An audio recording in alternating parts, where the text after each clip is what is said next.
Welcome back to another week of Ask Me How I Know. I am on the struggle bus with my intros. I don't know what that's about. This podcast is dedicated to sharing the story of my own healing journey as well as my tips, tools, resources, and lived experience as a life and leadership coach for Black women, um, trained in transformation, equity, healing, justice, and liberation. So that's my intro. Welcome to this week's episode. And y'all, I think another thing that is happening here with this particular episode is we're going to talk about money. I'm going to talk about money. I'm going to say the things about money. And I have a lot of parts about money that have served me in some really excellent ways in my life, and also in their efforts to protect me from failure or demise or destitution. They have also perhaps limited me. And it wasn't until I became this version of myself and arrived at this place in this particular life path and journey that I was able to really take a good hard look at my relationship to money. And what I found is some pretty interesting stuff that I feel compelled to share. So I'm showing up as myself, my full self, to share my story and my journey with money. Today's episode is I'm recording one day later than I normally would have, or releasing a day after. I want to talk to you about money and what I have learned to be true. As the podcast title says, Ask Me How I Know. I only know what I know, and I don't know what I don't know. I also know that I don't know everything and could never. And then there's some things that I know that I know that I know, irrefutable things.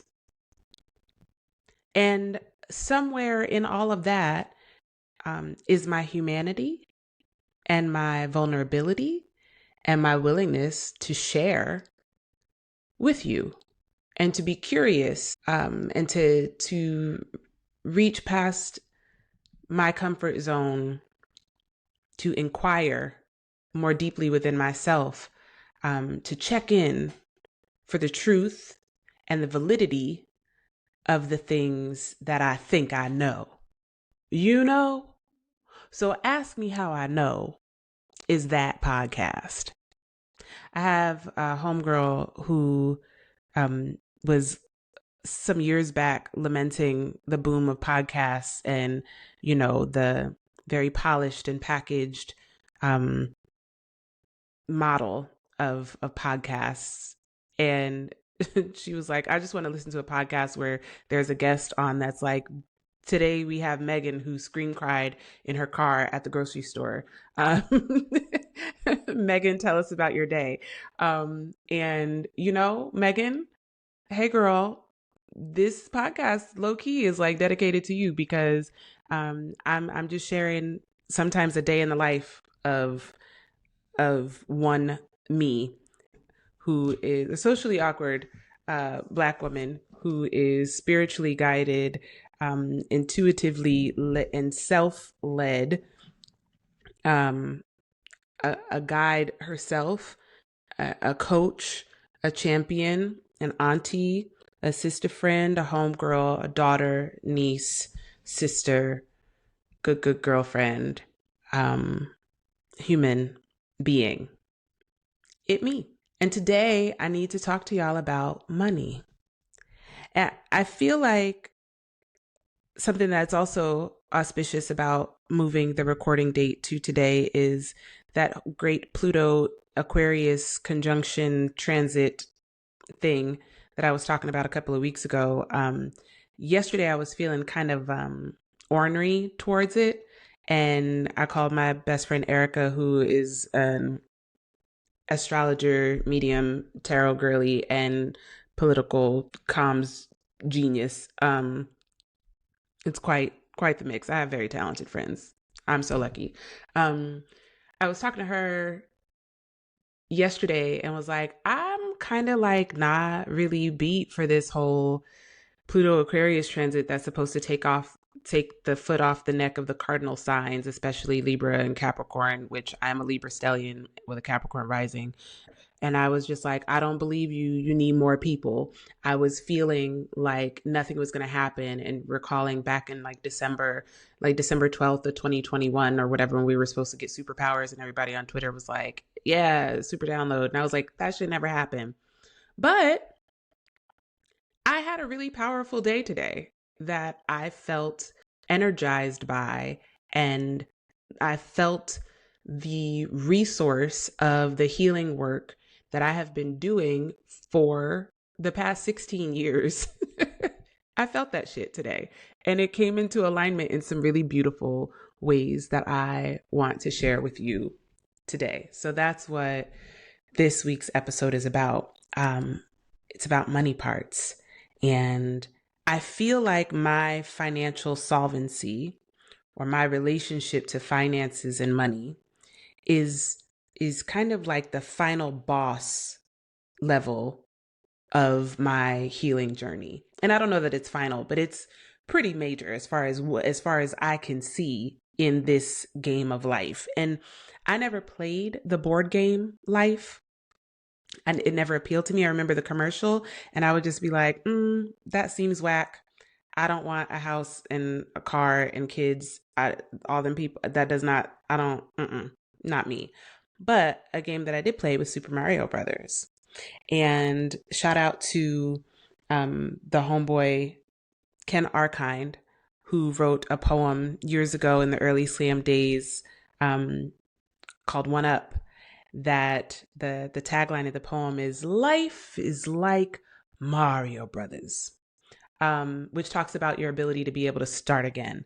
And it talks about cheat codes and talks about the ability to not only start again, but if shit gets really brolic, you can absolutely just eject the cartridge, blow in that shit, slam it back in, and start over again when the game glitches real bad. And so, as an elder millennial, my heart goes pitter patter still for thinking about that sometimes when it is time to eject the cartridge, blow in that shit, slam it back in, and start over. And so many times I have had to get there and do a hard reboot on my life. I'm at this place now where I'm looking at my financial reality less, it's not so severe. Um, I'm at a point in the game where I'm ready to fight Bowser. You know what I mean? Like, I have made it to the end and I have gotten pretty good at this game. I've had to go back to the beginning several times. I've lost my one up, lost my giant mushrooms, definitely, lost my coins, died 3 times, had to go back to the beginning, all get, whisked all the way back to the beginning of the game. But each time I begin again, I am better equipped for what's ahead of me. I am wiser, stronger. I know more shortcuts, cheat codes, where the coins are. Like, I can prioritize my adventure in going through life the older I get. And I'm so grateful for that. I feel like I have attempted this level with my finances many times. I have read the books, Tiffany the Budgetnista Adichie, downloaded the budgeting apps and tools, negotiated, advocated for myself for higher salaries, worked side hustles in different jobs, budgeted near to death, controlled spending, splurged as a reaction to the hyper vigilance and control that I was putting on my finances. And then I would spin out and self-abuse and shame and berate myself for having made a mistake and not been perfect. I've definitely internalized a lot of shame as personal failure. as it relates to money. I have been locked in my throat chakra with not feeling safe to articulate or admit my challenges with money. I have tried to control by putting a lot of pressure on myself to magically overnight just become some financial whiz or genius who just knows the answer, which was really masking a deep insecurity about feeling like, well, why didn't anybody teach me this? And what did I learn? I have been through some shit. But with work, with healing, with growth, with maturity, with grace and compassion for myself, I've come to this place of self leadership and self awareness where my whole being has been able to access calm and curiosity and courage and compassion and connection and creativity in such ways that I feel more capable in my approach of like, well, let's see what money has for me. If all of this energy and emotions are tied to money for me, let me get curious, more self energy, get curious about what it's trying to tell me. What does money want me to know that I have just not been listening to because I've been so dedicated to just haranguing it and beating it to death to understand it? What are some things that are up underneath the emotional connection, my emotional relationship to money? And how can I change that? So the foundation of my financial literacy, I trace that back to my, like, where did it come from? Where is the root? And before I was, I think, entirely conscious of it, when I was at a certain stage in my healing process, like as a teenager, young adult, I had a lot of smoke from my mama about money. I had a lot of smoke from my mama. I blamed, there was a part of me, my younger 17, 18, 19-year-old part, that was very angsty and resentful and kind of ragey and angry and mean-spirited even toward my parents about money. I was, full of piss and vinegar as it related to what I had an expectation of them that was unreasonable and maybe warranted, right? But like, expectations are not agreements. And our relationship wasn't set up in such a way where they were doing much to equip me with information that they did not have. You know what I mean? Like, your parents can't teach you what they don't know, right? So I had to dig a little bit deeper in identifying my relationship or the origins of my lessons, my first lessons around money. And that honestly brought me to my grandfather. My grandfather, my maternal grandfather, Reverend Willie Fowler Ibaye, was born in rural South Carolina, Sumter, South Carolina. He was one of 13 children. I think Greta was like in the middle, born to a mother and father, Rodella Bolden Fowler Ibaye and Andrew Fowler Ibaye, and just at the turn, just around the turn of the century, like late 1920s. And my great grandfather, Grandpa Andrew, was a land owning Black man, sharecropper, post antebellum sharecropper, and then was actually acquired and owned his land. The 13 children worked the land. My great grandmother, Big Ma, managed the children, the house, and the land. She stood about 4'10", and ran that farm. This isn't about Big Ma, but a lot of stories about Big Ma and her demeanor and the demands that she placed on her children for excellence.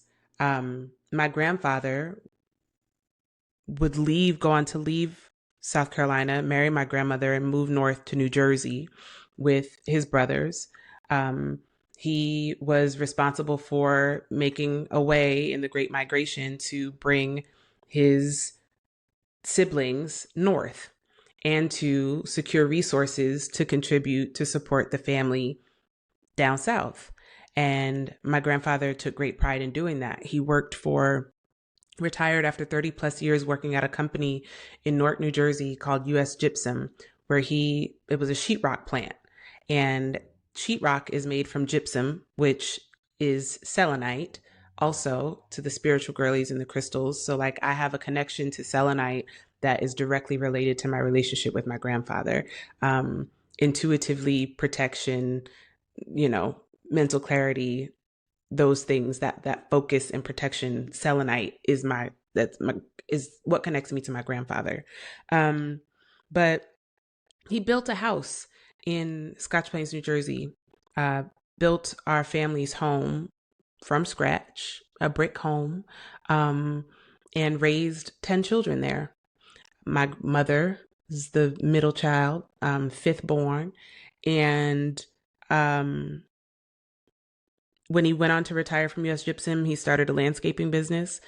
He was a minister who turned pastor, was the pastor of Queen City Baptist Church in Plainfield, New Jersey. Okay. My home, the church that I was born into, and all around my grandparents that was a good man, Savannah, right? I don't have an example or a story or anything to say about my grandfather that doesn't hold him in a light of having integrity and also authority, a worthy, justified, and honorable authority figure in my life. So I know what that looks like. You know what I mean? I know that it's possible. That is my experience. I witnessed it and grew up in an intergenerational home, and went down to the church with granddad to harvest okra or clean up the church grounds or, fill out the deposit slips and go to the bank the next day and make the deposits of collection and offering, and just witnessing him visit parishioners and members of the church and be a pillar of the community, he and my grandmother, in a way that really tied me to an ideal, or witnessing integrity. And so while my grandfather wasn't an extremely learned man, in the sense that, we went to school until 8th grade. And then once you got that middle school, you got your arithmetic down, reading, writing, arithmetic. Cool. Go on ahead and get out in them fields. So he worked more than he was an academic, but he valued education, and imposed the importance of that onto me, and also was very vocal about celebrating me for my mind, and for speaking, and would see me and appoint me to positions to be able to do things and take on responsibilities because he saw me. So the recognition that I received from my grandfather, who's an Aries man, mutton chops, very stern, sweet spirit with like a warm smile that would like light up a whole room, but also a stern, strong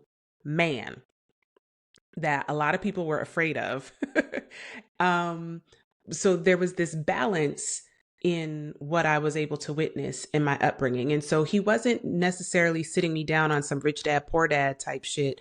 And I immediately am like, I cuss and talk about my grandfather. My grandfather did not swear. My grandparents did not swear.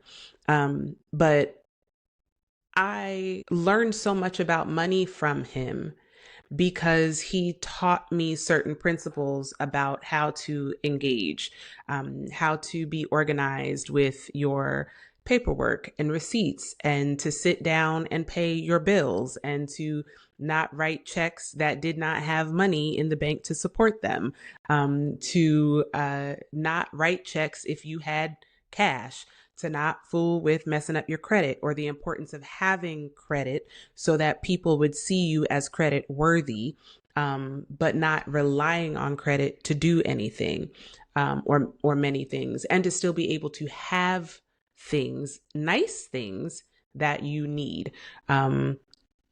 These are just some of the lessons that were imparted on me that I didn't realize at the time were things that my grandfather was teaching me, by example and by showing me.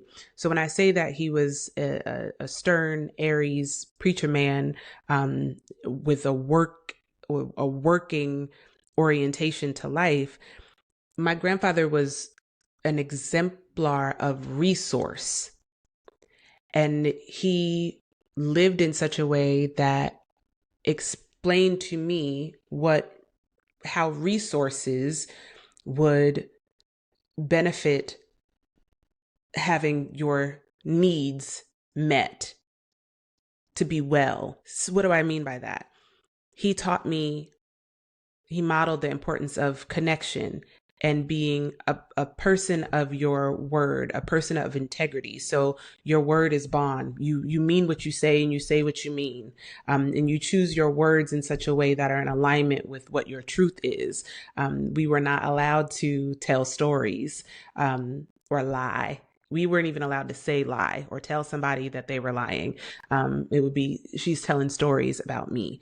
So this idea of connection and being able to maintain solid, good, and working relationships based off the integrity and authenticity of who you are and how you were raised, to know that when you go out into the world, we want people to know you've been raised, was the programming that I was receiving growing up in this intergenerational home with my grandparents at the helm, and my grandfather being more of the I can show you better than I can tell you example of how to be in the world in relationship to finance and money. But it taught me a lot about physical well-being as resource, about how money can create access points to be able to take care of oneself and have the things that you need: groceries, supplies, food, water, shelter, clothing, a car to ride in, gas in the vehicle, insurance on the car, your license is in place, your tickets are paid, you don't have, your name is not out here being dragged through the mud because you are using the money to create wellness for yourself. And that is what you need. You need to be well. My grandfather would often say, what's wrong with you? And I would be like, nothing. And he would say, well, what's right with you? And it was just like this appreciated pivot of, and as a kid, I would be like, I'm okay. I'm fine. You know what I mean? But just this reminder to check in and be present to what was going on. It was so trill. But he made things have meaning. I remember my grandfather would tell a story about his father having loaned a person. So my grandfather was a stickler for borrowing money. Like, you should never lend someone money with the expectation that you will get it back. If you need it back, then you should say no when they ask to borrow it. Okay. This is how he was like, hey, listen, it's all right to say no. This is how you have a boundary around some things. But he told a story about how a man had borrowed some money from his father, and he was out with Grandpa Andrew when he was a young man, and he ran into the man who owed him the money. And Grandpa Andrew confronted the man to ask him to pay his debt if he had the money back. And the man, like, pop styled tried to, play in Grandpa Andrew's face and was like, oh, I would give it back to you, but all I have is $100 bill. And Grandpa Andrew was like, oh, let me make change. Okay.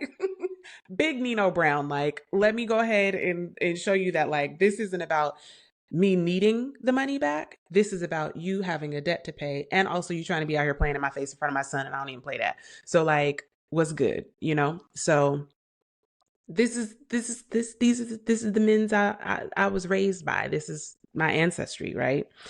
That sense of autonomy is also like a need, a deep need that humans have, is to be able to say, like, this respect and autonomy that I have for myself to be self-sufficient and to be in the world without, you know, being out of alignment with my values or integrity, especially to be able to, have that happen in front of his son. My grandfather said that that was a pivotal moment for him in understanding the importance of always having some money in your pocket and not to be out here in these streets running around wild with money. So yeah, no, I didn't get lessons on the stock market exchange as a kid. There were no trust funds or Roth IRAs or things like that. But I did not understand myself to be poor or lower class.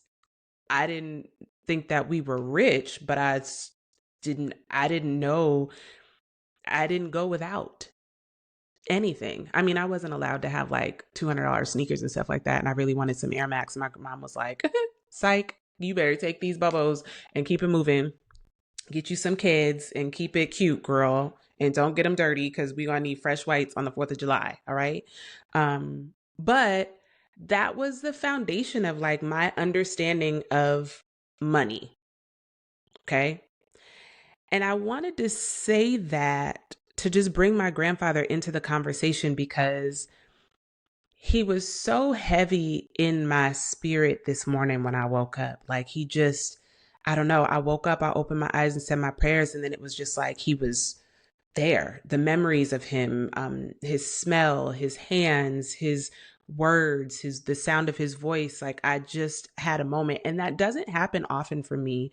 In my spiritual practice and my ancestral veneration, my grandfather tends to be kind of quiet, in contact and in journeys that I've made to engage in the ancestral realm in my practice. Like my grandfather and my uncles are just as stoic as I think that he was on this side, but is definitely present. So it was very special to me this morning that he showed up in these ways. And I think it had something to do with the fact that yesterday we were talking about ancestor veneration at work, and a colleague of mine was mentioning an invitation that they'd received from a hoodoo conjure woman to create an altar. And I don't know the name of the practitioner, the conjure woman who led this facilitation, but the message or the invitation was to be sure that on your altar you create a space where there is rice, cotton, tobacco, sugar, and indigo. Well, and sugar. And then a colleague added, what about indigo? And included that as another crop that is ancestral as it relates to our ancestors' production and contribution and stewardship of this land for all of the system of chattel enslavement, which is the system upon which the entire capitalist machine and the United States was built, was our ancestors' hands working this land to bring forth, process, and distribute these cash crops of rice, cotton, tobacco, sugar, and indigo. Very brutal, harsh labor and processing. Okay. I was thinking about this conversation yesterday, and it called to memory my grandfather when he would come back home after a trip down south. He would sometimes bring us sugarcane. He would bring sugarcane, and every now and then he might bring a coconut. Like very rarely we'd get a coconut, but and usually it would be like grandma would shred it and like put it on cake or something like that, and give us a piece, and I'd be like, does not taste like anything, but special treats, right? And I had this memory of my grandfather talking about how hard it was to cut cane, to the how sharp sugar cane was, and kind of how violent the processing was. And I can't remember like verbatim, but I hear my grandfather saying, "Oh, that cane, it'll cut up your hands. it'll cut your face, it'll cut you up if you're not careful. And I don't know what that means. I don't know what it's like to process sugarcane, but I know that it is a sturdy, stalky, sharp, like lemongrass structure, a big stick. And to turn that into granular sugar is a intense process, right?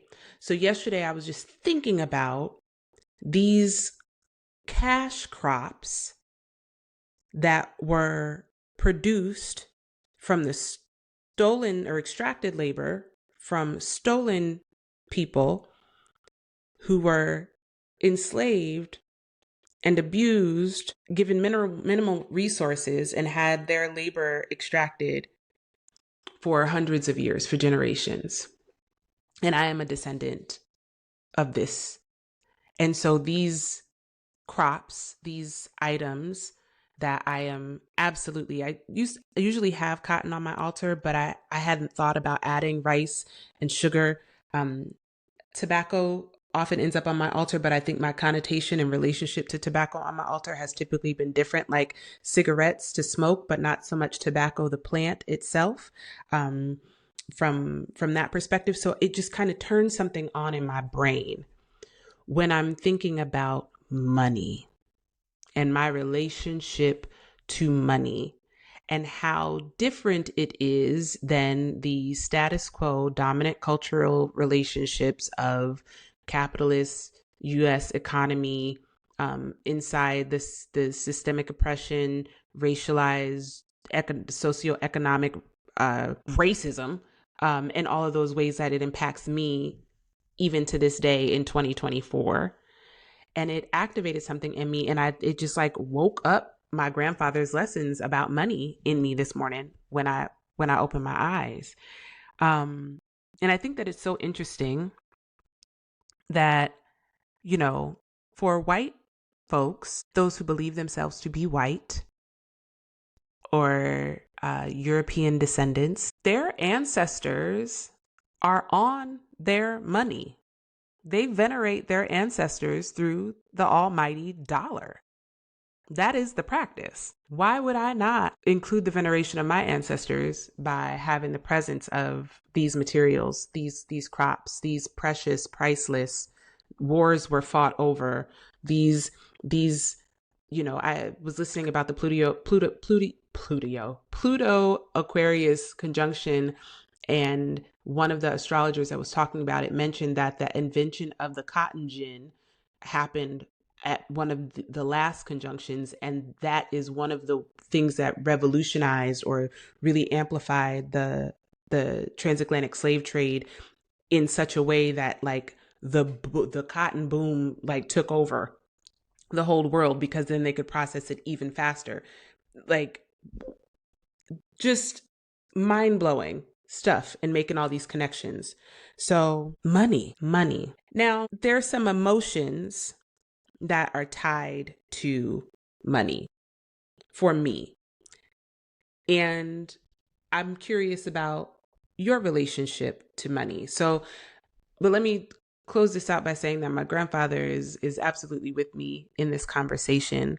And as I'm processing through what I'm going through here, I hope that you are following me and thinking about the origins of your money story.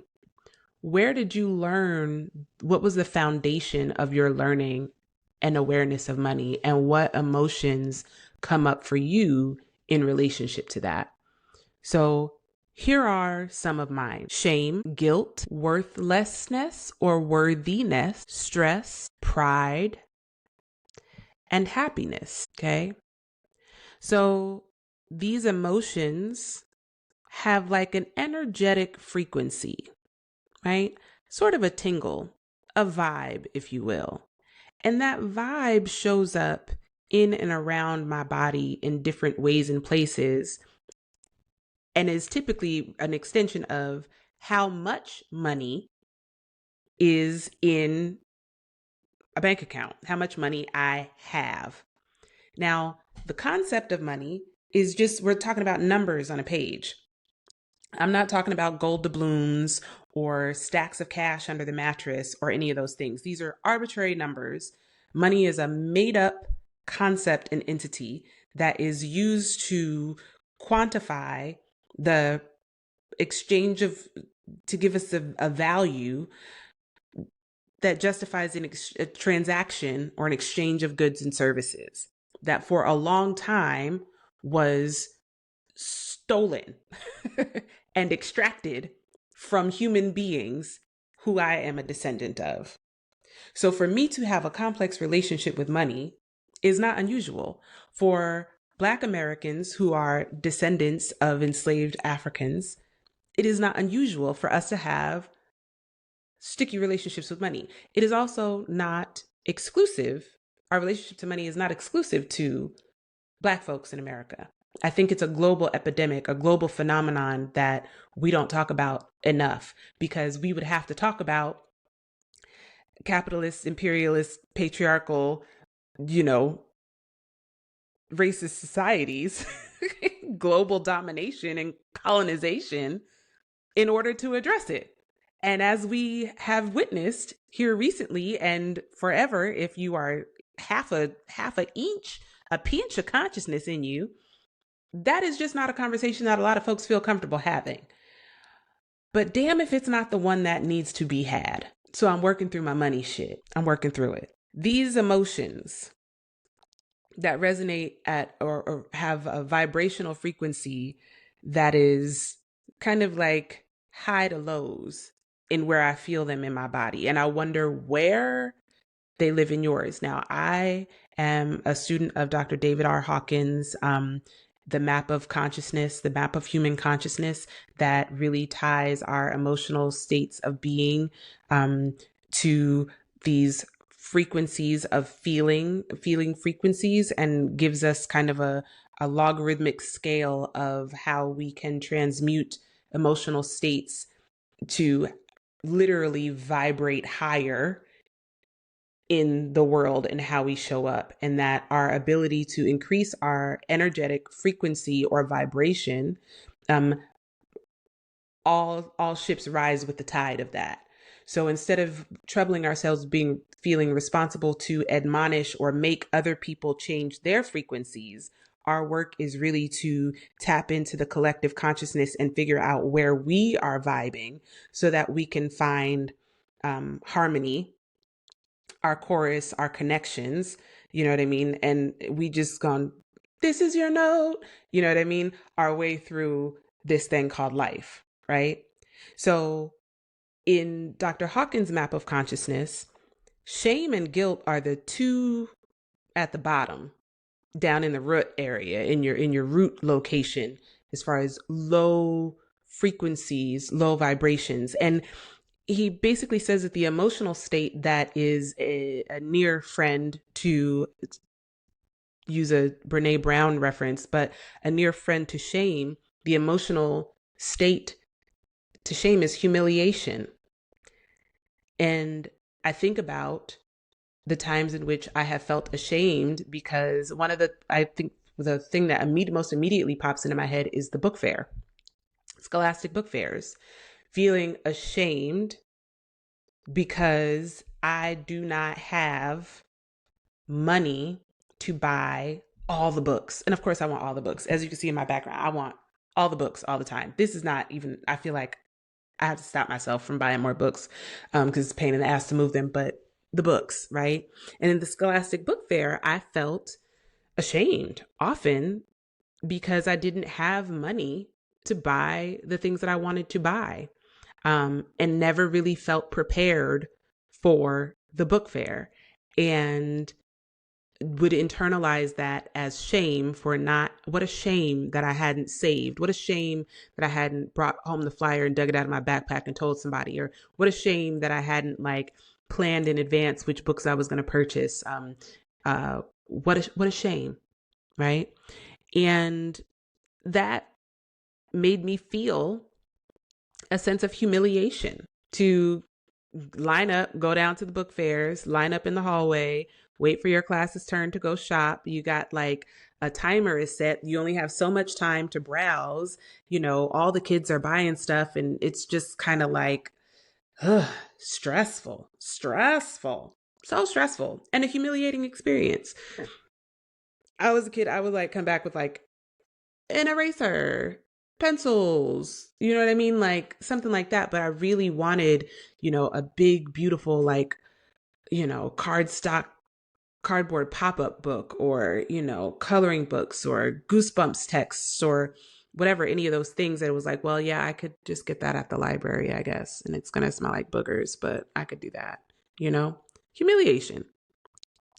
Um, One up from shame is guilt. And guilt is a near friend to the emotional state of blame. And I mean, think about where you feel that in your body.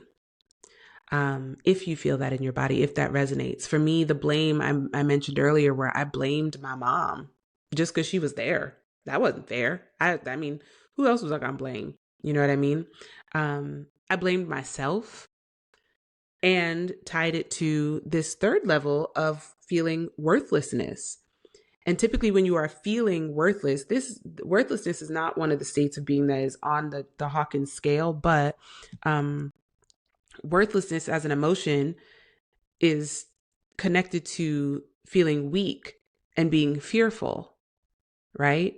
Like not feeling empowered, not feeling strong, being afraid, and sometimes either paralyzed by that fear, moved to feel fight or resistance, to lash out in response to the fear, or to fawn and to people please, and kind of just,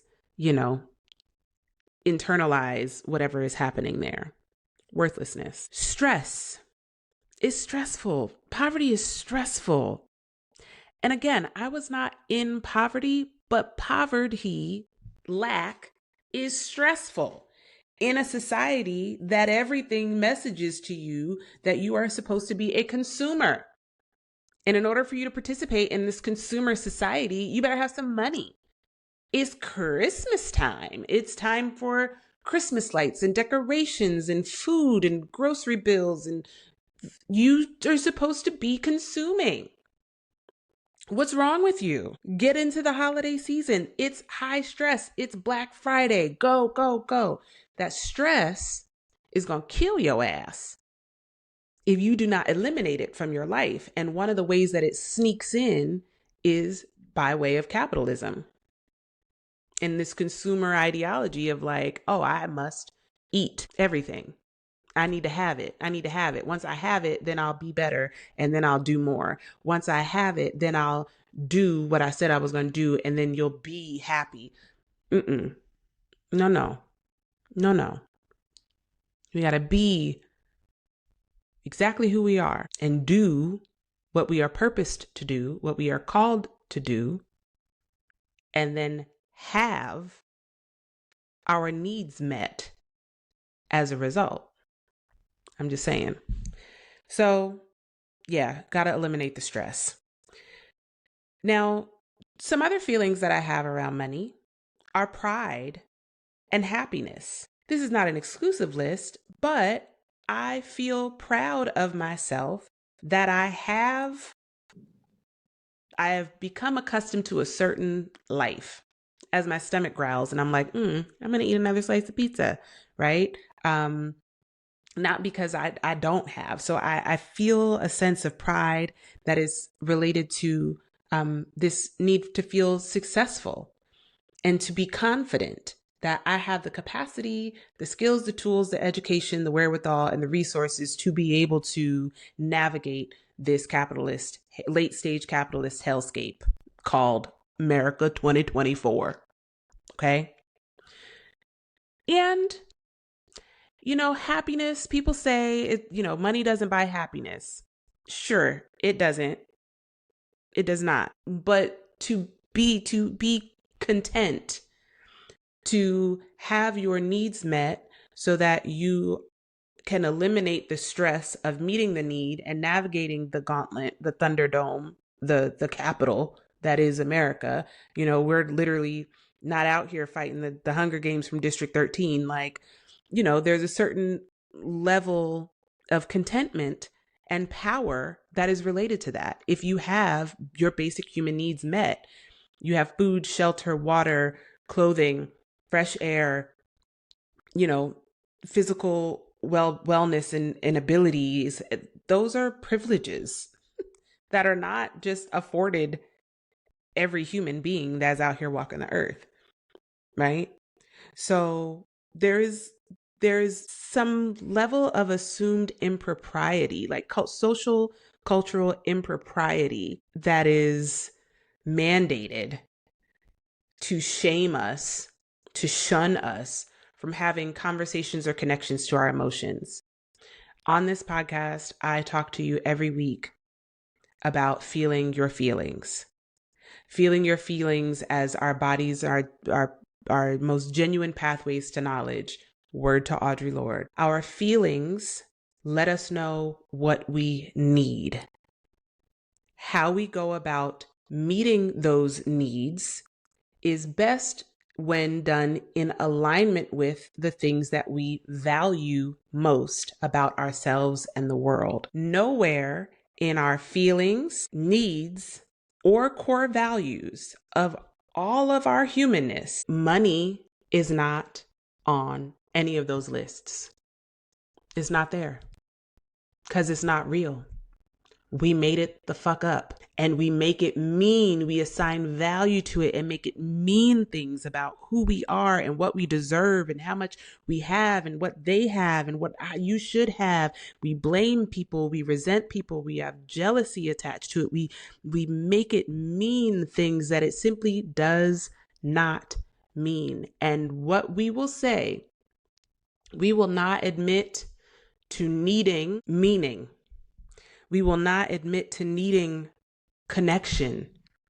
We will not admit to saying that we need expression, that we need authenticity, that we need integrity, joy, humor, beauty, communion, choice, independence, freedom, space, stability, security, support. We won't say that we need that. We will not admit our needs. But we will fix our mouths to say, I need money.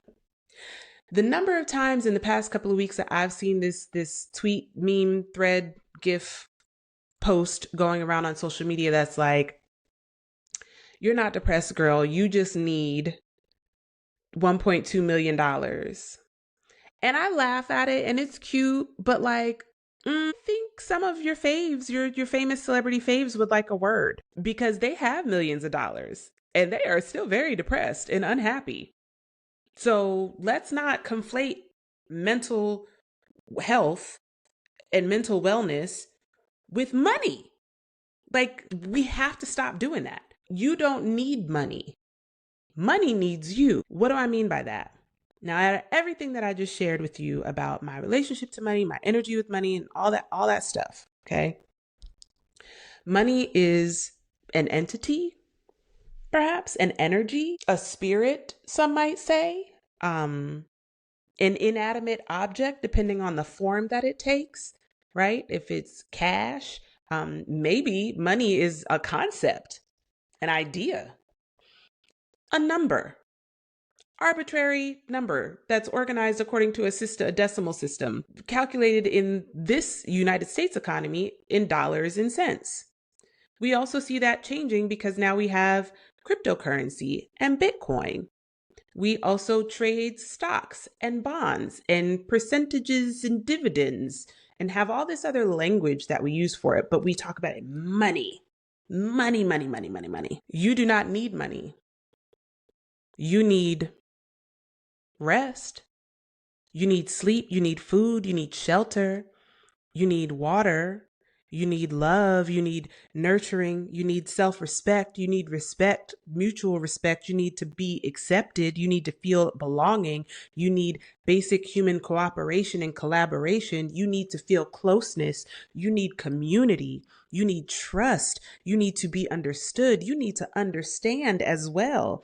You need to know and to be known. You need recognition. You need joy. You need humor. You need ease. You need equality. You need harmony.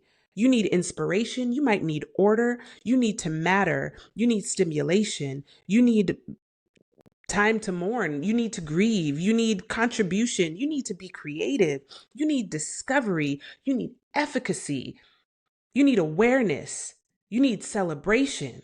You don't need money. Now, the way that society is organized, in order to access some of those things, the commodities, in some ways, the air, the food, safety, shelter, water, those things have been monetized, limited, redlined, marginalized, distributed in inequitable ways. They've been hoarded by the ultra wealthy. They are, bound up in interest rates and credit scores. And that's where money comes in. You don't need money. Money needs you. It's an inanimate object. It's a concept. It's a theory. It's a tool of the oppressor, right? Who has it? It adds to their power, their resources, right? It is not the only capital that exists. There is human capital. Your humanity is capital that is irrevocable, that is yours to do with what you choose in alignment with what you value. And as we move into the world ahead and whatever we are facing come January 2025, diversifying your portfolio of capital is going to be essential. Like it ain't never been before. The money that you do need for the tangible items in order to navigate the capitalist system, in order to survive it, because I'm at a place where I'm not certain that thriving is the priority for right now. I haven't really decided. Do I think that it's possible? Yes, I'm envisioning a future world where we get there, but I also feel like we might have to buckle down and really focus on some shit and looking at like, how do we grow our capital and shift a focus and look at money from a perspective of using it as a resource and a tool, money being currency. And if we think about electricity, in order for an electrical current to, we need breakers and circuits, right? To open and close these currents for the money to flow through and to, right? Money needs you to activate it. You have to activate the money. It's waiting for you to activate it. But if you go to this current, to this entity, to this energy, remember how I talked about our emotional relationships, right? And where our emotional frequencies are. If we approach the energy of money, if our relationship to money is such that we are standing in relationship to money with a posture of, or from a place of a vibrational frequency of shame and guilt, that is the current, that is the trickle that's the trickle right there. That's the trickle down. That's the trickle. Shame and guilt. That's about how much money is going to come out that faucet, is at the level of shame and guilt. If our vibrational frequency and our diversification of our capital increases to places of love, enlightenment, joy, willingness, optimism, hope, if that becomes our vibrational frequency, then we are flowing in a different way where the currency of money, the current of money is flowing at that same level or at a similar level where we can catch it, right? We don't necessarily have the energy to reach up from shame all the way up to enlightenment and skip steps and just be able to snatch down enlightenment's money. Now, here's the thing.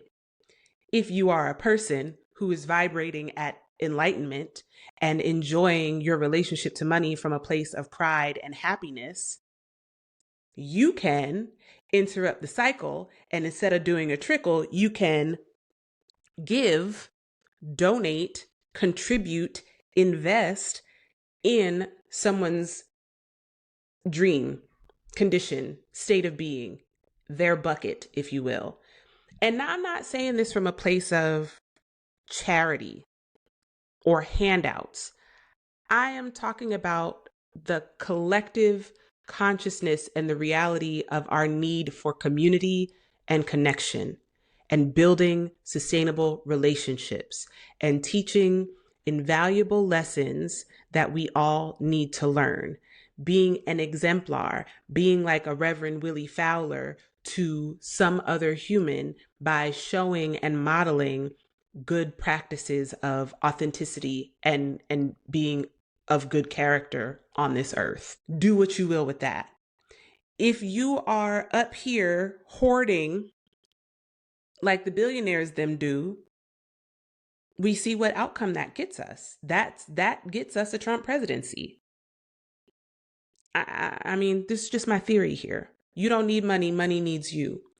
You activate money. And I want you to think about some of the language about how you make money move. Money can't do shit until you tell it to. And even in our language, the words that we speak, when we're stifling and swallowing our relationships to money, we are afraid to say the number. We just talk about it, right? We talk about it from a place of stifled emotions and unmet needs. So we are ignoring and bypassing our emotional relationship to it, right? Not doing the tender work of introspection and self-inquiry and approaching it from a place of curiosity and whole self energy. We are parts and ego-led and driven with a capitalist setup, right? Is designed to do that. And we are just going to hustle hard. We're going to push through. When we do that, we find ourselves in a place where we are manipulating folks to get money and still bypassing the need that is underneath the emotion. There is an unmet need that is underneath the emotion that is attached to the money. So if I am, for instance, if I go back to me at the book fair, my unmet need and being ashamed may have been, I don't know, like, let's see, if I felt left out and I'm sad and lonely and I'm feeling anxious, what may have helped shift my perspective or my experience of the book fair would have been some inclusion, a sense of belonging, community, or connection, some way to not let me kind of trickle out to the sidelines and just stand there with my little sad eraser, feeling embarrassed and lonely and saddened by this experience. So to be invited in again, so somebody with a different vibrational frequency reaching and noticing and recognizing and saying there is more to share here. Again, props to socialism. Like, I don't know if we're going to get there. I might not get there with you, but you know, they on to something. Fred Hampton, he was on to something, you know? So yeah, the thing about if you are in a low energetic state, you become more susceptible to predators, to hustlers, to scammers. Like the man who played in Grandpa Andrew's face about not wanting to pay back that debt. If you are not rooted and grounded in self energy and knowing who and whose you are and having a diverse portfolio of capital that is connected to your ancestry and your full self critical consciousness, critical mass of your self energy, you become susceptible to the manipulation and abuse of folks who are just trying to get by, just trying to, trying to hit a lick. You know what I mean? And it becomes like a predatory thing. And we need to interrupt that cycle. So I really want to interrupt your thinking to give you, like, I'm not suggesting that you don't need money for groceries. I am saying that you in fact do. What if money isn't the thing, but connection is? What if resources? What if community is? What is the articulation of your need is? What becomes possible when you can meet a need that is more directly aligned with your value than catch as catch can to go and, you know what I mean? Like get a pack of ramen, get a pack of noodles. You know what I mean? Like, I don't know. Maybe that metaphor is incomplete and I'm a little tired, not ready to go back and fix it. Um, but I hope you get what I'm saying here, what I'm thinking about. So we talk about ways that we activate money, right? Because the money needs us to give it verb. Okay, we have to animate it. This entity, this currency, we got to flip the switch on that thing, and we got to, connect the circuit breakers. Like it's just, that's another metaphor that may be incomplete, but I hope you are rocking with me here. There are ways to activate money, and I just wrote down words, the verbs that we use to activate around money: transfer, spend, count, take, make, steal, give, burn, waste, lose, win, earn, inherit, withdraw, invest, deposit, gamble, save, grow, gain, grant. Just some words. I just said a lot of words, but those are all the different things that we can do with money. Like money can't do shit unless you enact that verb upon it, right?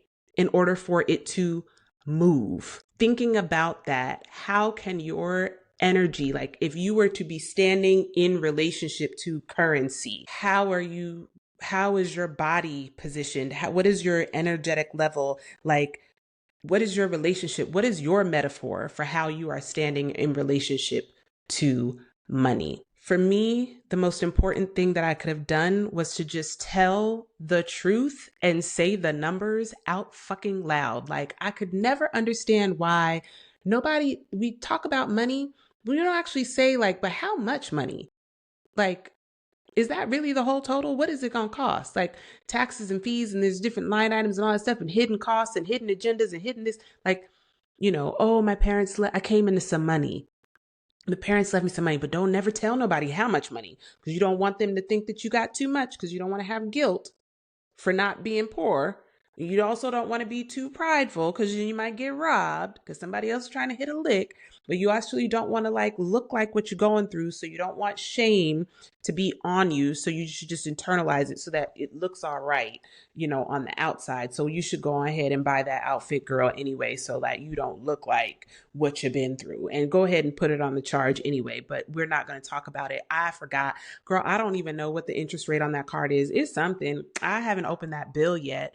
I haven't even looked at that yet. Like, we are just gobbling up the shame and the guilt, child, and thinking that happiness is just going to come when the money shows up. And I'm telling you, those parts and feelings and emotions are still gonna be there. It will infect your relationship to your finances and every relationship that you have if you don't deal with that shit. And I mean, might you say, like, I divest from all of it? I believe in socialism. I'm not invested in the sustainability of capitalist society. Sure, like, listen, we could burn it all down tomorrow, and we still gonna have to figure out a way to be engaged in right relationship with one another for the mutual benefit of our survival. So again, this takes me back to the importance of diversifying our capital in ways that do not solely exist on money. And when we are in relationship with money, my invitation to you is to think about how you can get in right relationship with money so that your emotional relationship to money is resolved in such a way that it allows you to vibrate at such a frequency that you are very clear that on how you would like to manipulate the money, activate the money, make it do what you need it to do, and to not be afraid of it. I've been attending a lot of financial literacy workshops and networking events lately. And this morning, I spent about 2 hours on a call with a financial advisor as it relates to a retirement plan. And the reason that I did that is because, and perhaps I should have started with this, but I felt like I needed to start with my granddaddy because that was how we got here. That's how I woke up to it today. The conversation that I had with this gentleman was it was beneficial for a number of reasons. One, he's a Black man, who was speaking to me in a way that made me feel recognized, who heard me and allowed me to show up as my full self. So I had some questions, and he was open to the reality of my politic being having a radical Black feminist politic and looking at the whole system of capitalism very skeptically, but also understanding the necessity for me to resource myself because I am responsible for myself. And in order for me to continue to serve my community and serve women in leadership, I need to be whole.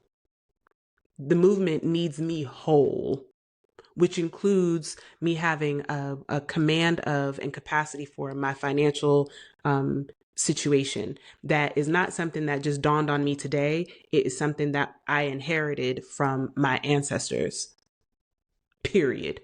So that's what we did this morning. And something that was so helpful was just saying the numbers out loud. I was proud of myself because I did the work. I knew the numbers. I knew what the interest rates were. I knew what the debt is. I had the payoff plan in place and all of that stuff. And the hardest thing was when I got to the part of the conversation where it was like, this is your liabilities. These are your liabilities and these are your assets. And when I tell y'all that I had a moment where I felt like you could have put me in your pocket and put me up underneath, you could have balled me up and put me underneath the table, that's rocking. I would have just been the ledge that'll hold the table up, right? Like that was how small I felt in an instant when I realized that my assets, child, these books don't monetize like that.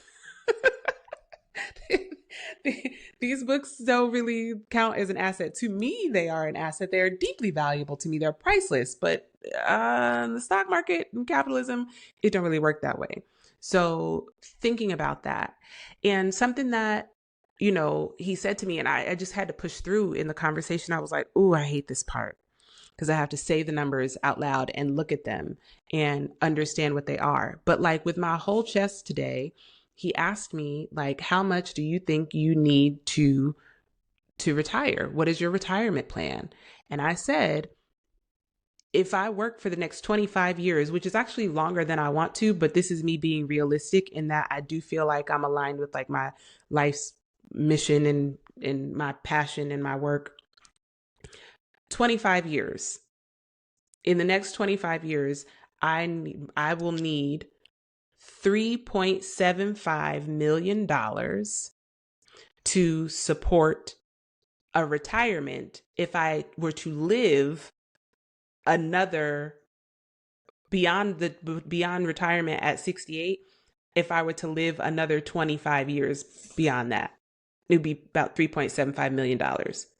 Not entirely accounting for inflation.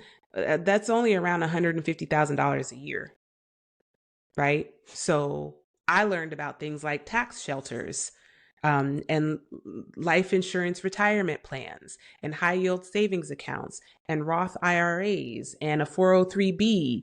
And if that is going to be if I'm going to diversify the $150,000 a year across multiple compartments, or if I'll invest in a life insurance retirement plan that pays a death benefit and a living benefit so that I can, have some joy along the way and not wait until I'm 68 and retired to be able to travel the world. Like, these are the conversations that became open to me when I opened up my mouth, my throat chakra, and cleared out that when I started to just see myself in a way that I was like, oh, wait a minute, I'm covered and protected. Money is not the thing. That's not my only capital. Like, that's not, I might not know the same thing that, Harvard, Ivy League, ninth generation waspy white girl with like trust funds and inheritances is like, I don't know, good for you, sis. Like, that's not my story. But also my story is not something that I need to be ashamed of or feel guilty about, or to make me feel like I am not worthy of a life well lived. Excuse me? No, thank you. And to be honest with you, I don't know when the jig is going to be up, but I'm fairly certain that the house, I'm not going to bet against the house as it relates to the money part in the system that capitalism built. I don't know how radical Black feminist of me that is. I am still opposed to it, but I also know that I am a one somebody. I need stability. I need safety. I need I need resources, food, clothing, shelter. I do not have children. I do not have a spouse. I need to be able to be a self-sustaining entity so that I can show up and to be a resource to do my work that I am purposed to do. So I'm looking at ways to strategize so that I can be responsible for that. And at the same time, I'm also liberating myself from a lifetime of shame and financial illiteracy to understand a system. And perhaps it's best to understand it as it crumbles. But what if it don't? I don't know. What if the revolution don't come in my lifetime? Will I'm just trying to get to Belize, y'all. I'm just trying to get to Belize. You know, if these are the last days, I would like them to be lived well. And I would like to create space to dream for a future. And I can do that if I remove the blockages that shame and guilt have created within me. So that is my money story. Those are my money parts. This is my theory about money. It's a working theory. I'm willing to be wrong about it all. But today it feels right in my spirit. It feels well with my soul. I had someone ask me if I would offer any kind of coaching around money. And one of my first coach partners was a woman who was working as a nonprofit executive director and was having a really atrocious time funding her organization. And so she decided that she would learn day trading. And she was going to trade to self-fund her org. And then she got in the boiler room in the belly of the beast in these training programs, and her money parts started kicking her ass. I was able to coach her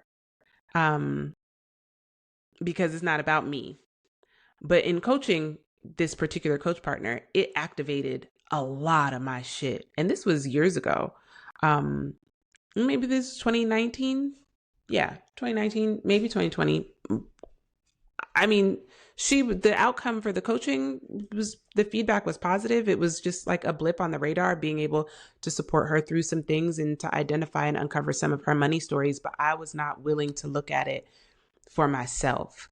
And instead, I did a lot of protecting, proving, and pretending that I was okay and overcompensating in ways to seem as if I had my money shit together.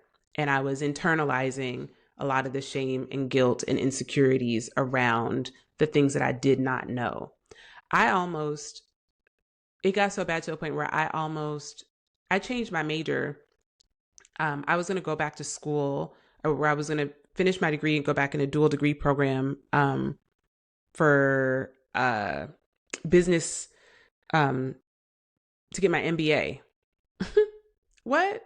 Girl, I don't want an MBA. I have absolutely no desire for an MBA, but I was going to torture myself through the process of getting an MBA and creating further harm by just really stepping into my own boiler room and belly of the beast to prove a point that, like, maybe if I waterboard myself with econ and numbers and capitalism, then somehow I will be worthy of not being broke anymore. Then people will have to pay me a salary that I'm worth. Then they will have to pay me parity on the dollar to white male counterparts. I will no longer be a part of the 67% or 67 cents on the dollar market as a Black woman. So I was willing to have myself experience harm in order to prove my worth and overcompensate for my insecurity about the things that the shame and guilt that I had been harboring since childhood around money.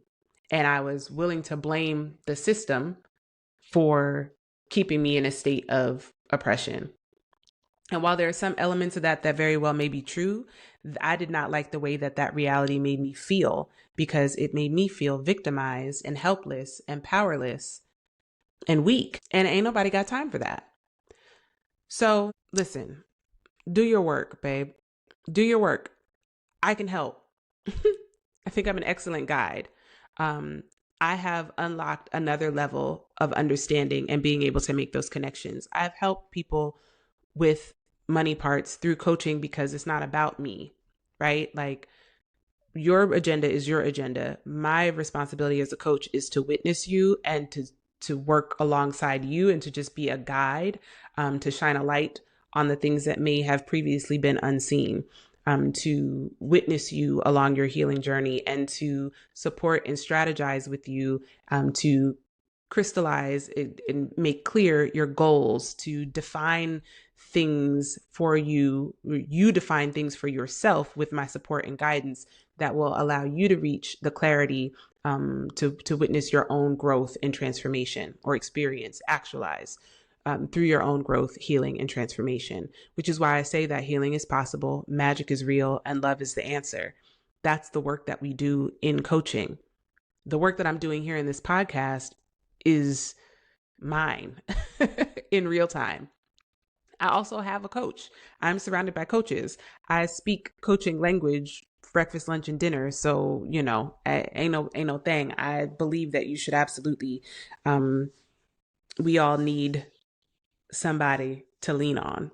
But, so I said all that because I wanted to bring us to a close in this episode to remind you, not just that healing is possible, magic is real, and love is the answer, but that power and prejudice create oppression. You being empowered does not make you a sellout or a minion of the machine, or a capitalist tool. That's not what that means. By empowering yourself, or by witnessing yourself as being powerful, what you're really doing is just creating a place of articulation and awareness around, like, what you want, what you are willing to do and not do.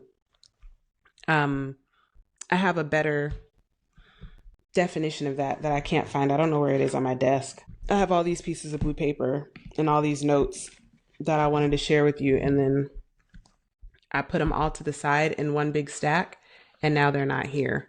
No, there they are. Your empowerment is to be engaged and to receive the support that you need to not only define, but to really drive the changes that you need to see in your life. To be seen and recognized as an agent of change in your own life, and not for gross malignant individualism in the way of the United States false meritocracy, but so that you can be the best and highest version of yourself in connection with community and your relations, right?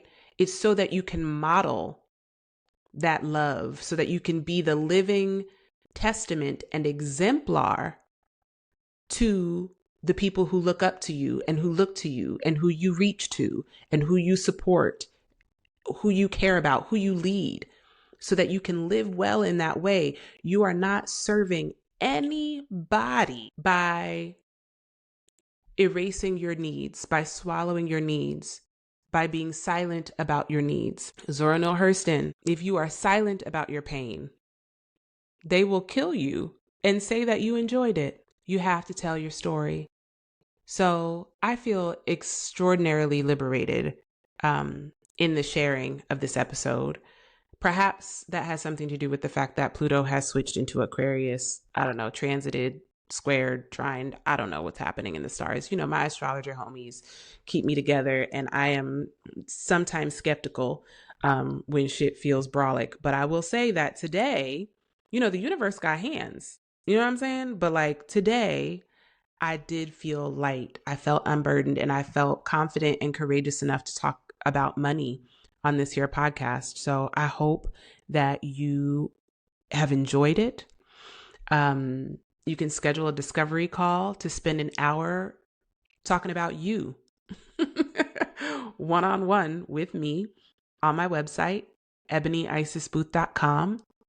Your first discovery call is free, $99, no strings attached. If you want to discuss working together inside a coaching container, we can absolutely do that. I do have a set price. It is a 4-figure investment to work with me for 6 months. For 3 months or 6 months. And what you can do in relationship to money is, if you are not capable of making that investment, I don't think that you should delay on scheduling the discovery call. If it lands with you that it's something that you need, then I invite you to just trust your instinct and schedule the call without a mind for worrying about what the money is going to look like, given what we've talked about here today. Take advantage of the discovery call while it's available to you. Get on my calendar before the end of the year, actually. That's all I got, folks. May you be safe. May you be happy. May you live life with ease. I am so grateful to you for your time and attention. I know I went a little bit long today, but I clearly had a lot to say about money. So continue to be light and shine. And I'll see you back here next week. Okay, bye.